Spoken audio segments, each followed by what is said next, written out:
अच्छा तो एक बार फिर से स्वागत बा हैंडसम भोजपुरी पर। बहुत ही जबरदस्त अपडेट लेके आ गल बनी। चलो तो एग्जाम मैट्रिक वाला सिस्टर के दिवावे बनी, यही से वीडियो वैसे बनाओ तनी एडिशन में बनी। तो गाना बहुत ही जबरदस्त आवे वाला बा।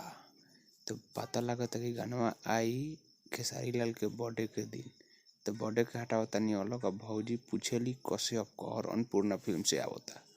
भौजी पूछेली तो कश्यप कौर के मतलब तो जान जा लोग, एक तरफा गाना बाजे के चाहिए। आ एहू गाना से बड़का भाई कह सकता नहीं कि अथी क्या नाम हो इनकर गाना बजता वही आयल हो जौन आज ई नाम हो इनकर अरविंद अकेला कॉलू के साली वाला गाना बहुत ही जबरदस्त बजता। आवाज हमर तनी गला बाज गल बा।